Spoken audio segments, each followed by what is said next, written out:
नमस्कार आणि आपण पाहत आहात लोकहित लाईव्ह न्यूज चॅनल, आवाज सर्वसामान्य जनतेचा। मेट येथे भारतीय जनता पार्टीची ढानकी मंडळाची महत्त्वपूर्ण संवाद बैठक संपन्न। रविवार दिनांक 4 जानेवारी 2026 रोजी ढानकी जवळील मेट येथे भारतीय जनता पार्टीची कार्यकर्त्यांसोबत महत्त्वपूर्ण संवाद बैठक संपन्न झाली। या बैठकीचे अध्यक्ष जिल्हा समन्वयक नितीन भाऊ भुतडा हे होते, तर प्रमुख उपस्थिती माजी आमदार प्रकाश पाटील देवसरकर, माजी आमदार नामदेव ससाने, भाजपा जिल्हाध्यक्ष आरतीताई फुफाटे, विधानसभा प्रमुख ॲडव्होकेट अनिलराव माने, सभापती कृष्णा पाटील देवसरकर, रमेश चव्हाण, माजी जिल्हा परिषद सदस्य उत्तमराव राठोड, आनंदराव चिकणे, ढानकी मंडळ अध्यक्ष विक्रम राठोड, सुरेश जयस्वाल, महेश पिंपरवार, परमात्मा गरुडे, गजानन पाटील वाघमारे, चंदू पाटील वानखेडे, युवा मोर्चा जिल्हाध्यक्ष रोहितभाऊ वर्मा, सुदर्शन पाटील रावते, माजी सरपंच प्रकाश वाघमारे, सरपंच धनंजय पाटील माने, पत्रकार विजय कदम, मनोज जाधव, श्रीपाल आडे, पत्रकार दत्तराव काळे व अनेक मान्यवर उपस्थित होते। यावेळी उपस्थित मान्यवरांचे शाल श्रीफळ देऊन सत्कार करण्यात आले। इलेक्ट्रॉनिक डिजिटल मीडियाच्या उमरखेड सचिवपदी लोकहित लाईव्ह न्यूज चॅनलचे संपादक विजय कदम यांची नियुक्ती झाल्याबद्दल भाजपाचे यवतमाळ जिल्हा समन्वयक नितीन भाऊ भुतडा यांनी शाल व पुष्पगुच्छ देऊन स्वागत केले। यानंतर उपस्थित मान्यवरांनी जिल्हा परिषद पंचायत समिती कृती आराखडाविषयी कार्यकर्त्यांना महत्त्वपूर्ण सूचना दिल्या। यावेळी उपस्थित मान्यवरांच्या हस्ते महात्मा गांधी राष्ट्रीय ग्रामीण रोजगार हमी योजनेअंतर्गत पेव्हर ब्लॉक बसविणे या कामाचे पूजन करण्यात आले। लोकहित लाईव्ह न्यूजसाठी विजय कदम, उमरखेड। की सिलेक्शन करत असताना एखादी चूक ही निश्चितपणाने होणार आहे। एखाद्या ठिकाणी एखादा उमेदवार देत असताना एखाद्या वेळी गैरसमजातून, एखाद्या वेळी कुठच्या तरी चुकीच्या मार्गदर्शनातून उमेदवार चुकीचा जरी निवडला गेला तर चुकीचा उमेदवार सुद्धा निवडून आणण्याची ताकद ही कार्यकर्त्यामध्ये त्या ठिकाणी आहे। कार्यकर्त्यामध्ये ती क्षमता आहे आणि त्यामुळे कार्यकर्त्याने ती चूक त्या ठिकाणी पदरात पाडून जो उमेदवार भारतीय जनता पार्टी देईल, आपल्याला उमेदवार कोण व्यक्ती आहे याच्याशी संबंध नाही, आपल्याला ज्याच्या हातामध्ये कमळाचं फूल आहे तो भारतीय जनता पार्टीचा उमेदवार आहे। अशा पद्धतीची मोठेपणा दाखवून आपल्याला त्या ठिकाणी काम करणं गरजेचं आहे। आणि त्यामुळे एखाद्या ठिकाणी 4, 5, 8, 10 लोक स्पर्धा करतील, उमेदवारी मागतील। एखाद्या ठिकाणी पंचायत समितीमध्ये 10, 15, 20 उमेदवार त्या ठिकाणी उमेदवार मागतील, परंतु एक वेळा जर त्या ठिकाणी एका उमेदवाराला उमेदवारी मिळाली तर निश्चितपणाने आपण कार्यकर्ता म्हणून त्या कार्यकर्त्याच्या पाठीशी राहिलं पाहिजे। मान्य आहे की आपण अनेक वर्षापासून काम करतो। कुठच्या कार्यकर्त्याला असं वाटतं की मी 25 वर्ष झाले, 30 वर्ष झाले, मी भारतीय जनता पार्टीमध्ये एवढा झिजलो, मी एवढं काम केलं, मी अमुक केलं, मी लाडक्या बहिणीचे फॉर्म भरले, मी KYC करून दिलं, मी कुपन करून दिले, मी अमुक करून दिलं, मी दवाखान्याचं सुद्धा काम करून दिलं। सगळे काम करून दिलेलं असताना भारतीय जनता पार्टीने माझा का विचार केला नाही, हा विचार कार्यकर्त्याच्या मनामध्ये येणं हे स्वाभाविक आहे। परंतु उमेदवार निवडत असताना कुठंतरी आपण एकाच उमेदवाराची निवड त्या ठिकाणी करू शकतो। आणि त्यावेळी एखाद वेळा जर एखादा उमेदवार भारतीय जनता पार्टीमध्ये नवीन आलेला आहे, 4, 6 महिने, 8 महिने झालेला आहे आणि भारतीय जनता पार्टीमध्ये प्रवेश करून जर तो त्या इलेक्टिव्ह मेरिट मध्ये बसत असेल तर आपल्याला निवडणूक लढवायची म्हणून लढवायची नसते, तर आपल्याला निवडणूक ही जिंकायची म्हणून लढायची आहे। आज जर आपण त्या ठिकाणी बघितलं की आता उमरखेड नगर परिषद मध्ये आपण पराभूत झालो, परंतु त्या ठिकाणच्या कार्यकर्त्याला आता नगर परिषदची कामं करणं किती अवघड झालेलं आहे। जर त्या ठिकाणी आपण मनाचा मोठेपणा दाखवून जो उमेदवार भारतीय जनता पार्टीने दिला त्या उमेदवाराच्या पाठीशी राहणं हे माझं कर्तव्य आहे।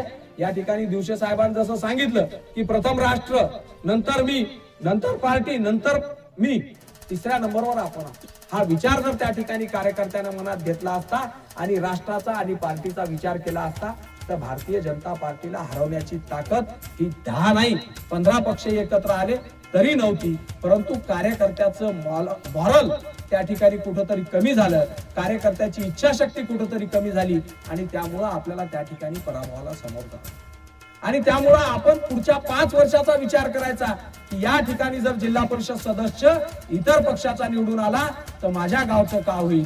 कारण ही विकासाची चेन जर आपल्याला त्या ठिकाणी कायम ठेवायची असेल तर गावची ग्रामपंचायत आपली असली पाहिजे, पंचायत समिती आपली असली पाहिजे, जिल्हा परिषद आपली असली पाहिजे, आमदार आपला असला पाहिजे, खासदार आपला असला पाहिजे, राज्यातलं सरकार आपलं असलं पाहिजे आणि केंद्रातलं सरकार सुद्धा आपलं असलं पाहिजे. कार्यकर्ता, काम करणाऱ्या कार्यकर्त्याला अनेक संध्या आहेत, अनेक पदं आहेत. आता मागच्या अनेक दिवसापासून आपण कार्यकर्त्याला सांगत आहोत की आपल्याला विशेष कार्यकारी अधिकारी म्हणून नियुक्त करायचं आहे आणि ते बूथ प्रमुख आणि शक्ती केंद्र प्रमुखालाच करायचं आहे. मला प्रामाणिकतेने सांगा किती कार्यकर्त्यांना काय आपले कागदपत्र दिले. आता काय तालुक्याचा अध्यक्ष किंवा शक्ती केंद्र प्रमुख तुमच्या घरी येऊन तुमचे कागदपत्र, तुमचं आधार कार्ड, तुमची टीसी घेऊन झेरॉक्स सेंटरवर जाऊन त्याची झेरॉक्स काढून मग ते सबमिट करणार आहे का? तुमची ती जबाबदारी नाही आहे का? तालुक्याच्या समित्या गठीत करायच्या आहे. कितीतरी वेळा आपण तालुका अध्यक्षाशी आणि जिल्ह्याच्या पदाधिकाऱ्याशी संवाद साधला, त्यांना सांगितलं की अशा अशा पद्धतीने आपल्याला या सगळ्या समित्याचं गठन करायचं आहे. त्याच्यामध्ये कास्ट वाईज क्रायटेरिया आहे, कुठच्या पद्धतीने कुठचा माणूस आपण योग्य कार्यकर्त्याला सन्मानित केलं पाहिजे या दृष्टीने आपला प्रयत्न झाला पाहिजे. ही यादी आपण बनवली पाहिजे. आपण संघटनेमध्ये काम करत असताना कुठंतरी आपल्यातली सक्रियता त्या ठिकाणी दाखवली पाहिजे. सक्रियता दाखवायची म्हणजे आपल्याला काय 24 तास भारतीय जनता पार्टीचं काम करायचं आहे, आपल्या घरावर तुळशीपत्र ठेवायचं आहे का? नाही ठेवायचं. परंतु आपल्याला आपला दिवसातला अर्धा तास, 1 तास, 1.5 तास, 2 तास जो आपला फावला वेळ आहे तो वेळ आपल्याला त्या ठिकाणी पार्टीला द्यायचा. एका बूथ प्रमुखानं जर ठरवलं तर प्रत्येक बूथ प्रमुख हा आपल्या बूथवर असलेल्या प्रत्येक कुटुंबाशी, प्रत्येक घराशी दररोज संवाद साधू शकतो. आपण आपला ब्रश करत असताना सकाळी ब्रश घेऊन जरी आपण आपल्या बूथवर राऊंड मारला ना तरी पहिले प्रत्येकाशी आपलं इंटरॅक्शन होतं. अर्ध्या तासात आपण आपल्या गावात राऊंड घेऊन त्या ठिकाणी प्रत्येकाशी संवाद साधू शकतो आणि प्रत्येकाच्या अडीअडचणी त्या ठिकाणी जाणून घेऊ शकतो. त्या अडीअडचणी मग सोडवायच्या कशा? ज्या समस्या आपण त्या ठिकाणी नोट करून घेतल्या, एक फोन जर का आपण त्या ठिकाणी नितीन भुतडाला केला, नामदेवराव ससानेला केला, प्रकाश पाटील देवसरकर साहेबाला केला, रमेशरावला केला, विक्रमला केला, कोणालाही केला की माझ्या गावात अमुक अमुक व्यक्ती आहे, त्याचा असं असं तहसीलमध्ये काम आहे, त्याचं पंचायत समितीमध्ये काम आहे, त्याचं पोलीस स्टेशनला काम आहे, ही समस्या आपल्याला त्याची सोडून द्यावं लागेल तर आपण निश्चितपणाने त्या सगळ्या समस्या त्या ठिकाणी सोडून देऊ शकतो. परंतु केवळ आपल्या इच्छाशक्तीची त्या ठिकाणी गरज आहे आणि त्यामुळं माझी आपल्या सर्वांना विनंती आहे की आपण आजची ही बैठक येणाऱ्या जिल्हा परिषद पंचायत समितीच्या निवडणुका जिंकण्याच्या दृष्टीने योग्य नियोजन करण्याच्या दृष्टीने आपण या ठिकाणी ठेवलेली आहे. त्यामुळं माझी आपल्याला विनंती आहे की आपल्या गावात आपल्याला 51% मताची लढाई लढायची. आपल्या बूथवर कुठच्याही परिस्थितीत 51% मतं हे आपल्या बाजूने राहिलेच पाहिजे. आपण लोकसभेचा बूथ बघितला तर आपल्याला त्या ठिकाणी 70% मतं असतील, विधानसभेचा बूथ बघितला आपल्याला त्या ठिकाणी 80% मतं असतील आणि जिल्हा परिषद पंचायत समितीच्या निवडणुकीमध्ये जर आपण बघितलं तर आपल्याला त्या ठिकाणी 40%वर यावं लागतं.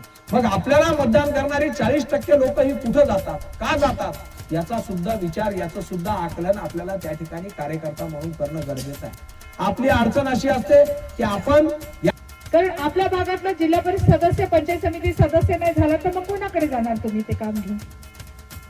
तुम्ही जे म्हणता ना बेस लेवलला आज हे इलेक्शन आहे, आपल्या कार्यकर्त्यांचं इलेक्शन आहे, आपल्या हक्काचा अधिकाराचा जिल्हा परिषद सदस्य, पंचायत समिती सदस्य असेल, आपल्या भागातला आमदार असेल तर आपल्याला कुठेतरी कामं होतील. या गोष्टी आपण लक्षात ठेवलं पाहिजे आणि त्यानुसार आपली जिल्हा परिषद वाईज बैठका लावून, पंचायत समिती वाईज बैठका लावून आपण कामं केली पाहिजे. केंद्रात आदरणीय मोदी साहेब आहेत, त्यांनी ग्रामीण भागामध्ये विशेष लक्ष देऊन घरकुलाच्या योजना असतील, प्रत्येक जनता, प्रत्येक मनुष्य घरकुलाशिवाय नाही राहायला पाहिजे यासाठी त्यांनी प्रत्येक गावामध्ये पंचायत समिती थ्रू आपल्याला घरकुलाचा मिळाले पाहिजे याच्यासाठी त्यांनी पूर्ण प्रयत्न केलेला आहे. आणि हेच कार्यकर्त्यांनी सुद्धा त्या लोकांना कुणाला मिळाले नसतील, काय अडचणी असतील ते प्रश्न सोडवले पाहिजे. आपण त्या लोकांपर्यंत पोहोचलो पाहिजे, त्यांच्या अडचणी जाणून घेतल्या पाहिजे. कुठल्या अडचणी आहेत, जनधन योजना असेल, म्हणजे कुठल्याही काय आज ज्या योजना आलेल्या आहेत ग्रामीण भागातल्या, ह्या भारतीय जनता पार्टीमुळे, केंद्रातल्या सरकारामुळेच ह्या योजना आपल्यापर्यंत आलेल्या आहेत. पण कुणाला जर मिळाल्या नसतील त्याच्या काय अडचणी आहेत हे सोडून घेतलं पाहिजे. आज आम्ही इथे आलेलो मिटिंगला, पण या माध्यमातूनही मला प्रत्येक मंडळाध्यक्षाला हे सांगायचं की तुम्ही आज आम्ही येऊन गेल्यानंतर घरी स्वस्थ बसू नका. आजपासून तुम्ही कामाला लागा. एक दिवस ठरवा, सोमवार असेल, मंगळवार असेल, तुमचा रविवार असेल, कुठला दिवस एक ठरवून तुमच्या कार्यालयामध्ये असलेल्या लोकांच्या अडचणी तुम्ही जाणून त्या नितीन भाऊ पर्यंत, नामदेवराव ससानेपर्यंत पोहोचवा आणि त्या सोडवण्याचा प्रयत्न करा. नक्कीच जे आज ते लोक सांगत आहेत की आमचे कामं झालेली नाही, ते कामावर आपण कसं यश मिळवू शकतो हे तुम्ही बघा. राज्यातलं सरकार आहे देवेंद्र फडणवीस साहेबांचं, मुख्यमंत्री आपले आहेत. या लोकांनी सुद्धा आपल्या तळागाळातील कार्यकर्त्यांना कसा एकजूट राहता येईल आणि त्यांची कामं होतील, त्यांच्या योजना, ग्रामीण भागातल्या योजना आपण त्यांच्यापर्यंत कसं पोहोचवू शकू, या गोष्टीचा नक्कीच त्यांनी पाठपुरावा केलेला आहे. आपणही त्यांना साथ दिली पाहिजे. आपल्याला असं नेतृत्व लाभलेलं आहे, तुमच्या स्थानिक लेवलला नेतृत्व लाभलेलं आहे. नामदेवराव ससाने साहेबांसारखं, नितीन भाऊ गुतळांसारखं यांचे हात जर बळकट करायचे असेल तर येणाऱ्या उद्या जिल्हा परिषद आपल्याला जास्तीत जास्त प्रमाणात निवडून आणावं लागतील. आपले कार्यकर्ते, आपल्या मधले कार्यकर्ते जे सामान्य लोक असतील तशा लोकांना आपण उमेदवारी देऊन नक्कीच याचा पाठपुरावा करणार. मला वाटतं आपल्या जिल्हा परिषद मार्च नंतर होणार आहे. आपल्याला अजून 2 महिने वेळ आहे.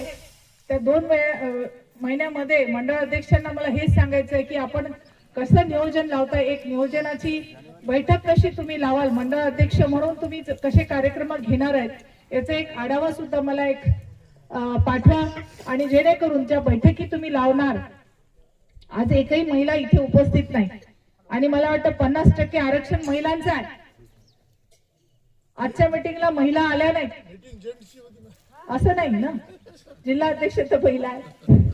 महिला यायला, कारण आपण उद्या महिलांना देणार आहोत तिकीट. त्यांना माहित पाहिजे की काय आहे भारतीय जनता पार्टी आणि भारतीय जनता पार्टीतले कार्यक्रम, योजना, भारतीय जनता पार्टीतले नेते, हे सगळे माहीत असायला हवे. त्याच्यानंतरच आपल्याला कुठेतरी सक्रिय त्या महिलांना करता येईल, आपले हात बळकट करता येईल. लाडक्या बहीण योजना तर त्यांच्यासाठीच आहे ना प्रकल्प, मग त्या महिला असायलाच हव्या होत्या. आज एकही महिला नाहीये या कार्यक्रमात. तर नक्कीच या गोष्टी आपण पुढच्या मीटिंग मध्ये, राठोड साहेब, मंडळाध्यक्ष थोडे लक्षात ठेवा. आणि तुम्ही या माध्यमातून महिलांची वाटल्यास तर एखादी वेगळी बैठक घ्या. आपली महिला जिल्हाध्यक्ष पण या कार्यक्रमाला असायला हवी होती, ती पण नाहीये. तिला सुद्धा आपण बोलवायला पाहिजे होतं, कारण महिलांना आपल्याला सक्रिय करणं आवश्यक आहे. कारण 50% आरक्षण आहे, मग आपण म्हणतो की आपल्याला वेळेवर उमेदवार मिळाले नाही, तर त्या गोष्टी व्हायला नको. त्याच्या आज आपण सुरुवात केली पाहिजे. नक्कीच तुम्ही सगळे सुज्ञ असे मतदार आहात. केंद्रात सरकार आपलं आहे, राज्यात आपलं सरकार आहे, आमदार आपला आहे, तेव्हा नक्कीच जिल्हा परिषद पंचायत समितीला तुम्ही उमरखेड तालुक्यातून जास्तीत जास्त जिल्हा परिषद उमेदवार आणि पंचायत समिती उमेदवार देणार. धन्यवाद. जय हिंद, जय महाराष्ट्र.